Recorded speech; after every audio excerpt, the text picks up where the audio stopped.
consumers all around the world who rely on the things that we produce here.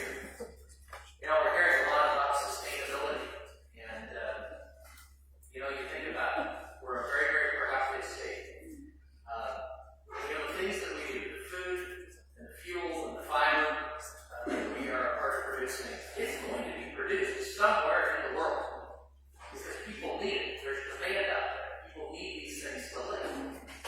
Well, if you care about the environment, then shouldn't you want those things to be produced in the place where it can be most sustainably done? And Iowa, I can't think of a better place. We've been talking at our table. Where would you want to be right now? Now, it's been a little dry, so maybe we would like to have been on the eastern side of the Corn Belt, where they may get a little more rain. But pick a place in the world where you'd rather be involved in the work of agriculture than right here. And I can't honestly think of many other places, certainly not places outside of the United States, where you want to be doing what we do. And that's a special thing. And so that means that we can't take it for granted. We can complain about weather and markets, and certainly those things impact us.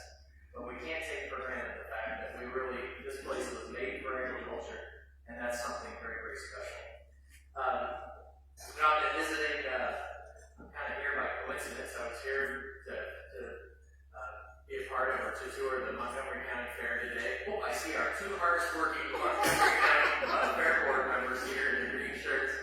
Andrew, thanks for the tour earlier. Doesn't it feel good to be together? Doesn't it feel good to be able to do something like this together? Oh, by the way, serve yourself. Wasn't that nice to serve yourself in a big line? It's the little things that are important and we appreciate and take for granted. But I love our county fairs. And we're going to be, let me see, I got 5 more fairs to do this week. So I was in Shenandoah and Corning today. We'll be in Villisca. I think I'm going to Taylor and Ringgold counties, Kama and Marshall. And I just love to be able to get into these great celebrations of agriculture in the community. And I'd love to visit with 4-Hers as we walk across the grounds. And I remember back to a lot of fun, a lot of great memories showing at the Palo Alto County Fair. And it was the classic country kids coming to town. Look out, we're on the loose. And I always enjoyed that. My siblings and I, we have great memories. We've had a lot of ups and downs in the last couple of years, right? And I'm not talking about a pandemic that we just went through. That was a part of it. But you go back a couple more years, there's been flooding, there's been weather, there's been a derecho, there's been weather markets and trade disruptions, all those things, ups and downs in agriculture. And I was trying to put these things in a little bit of an historical perspective. So you remember during last year the derecho that blew through really from western Iowa to eastern Iowa.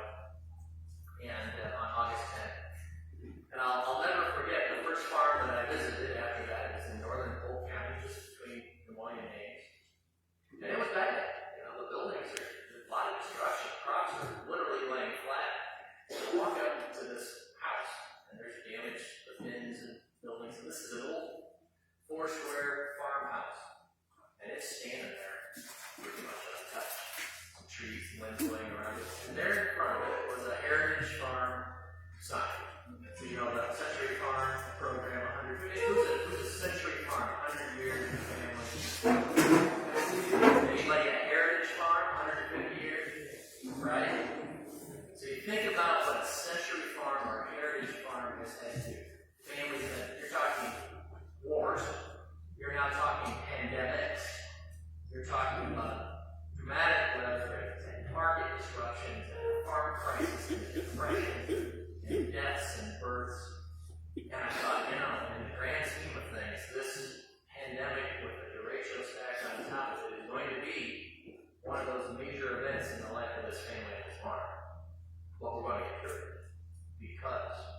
lot of innovation along the way. That's what's gotten us here.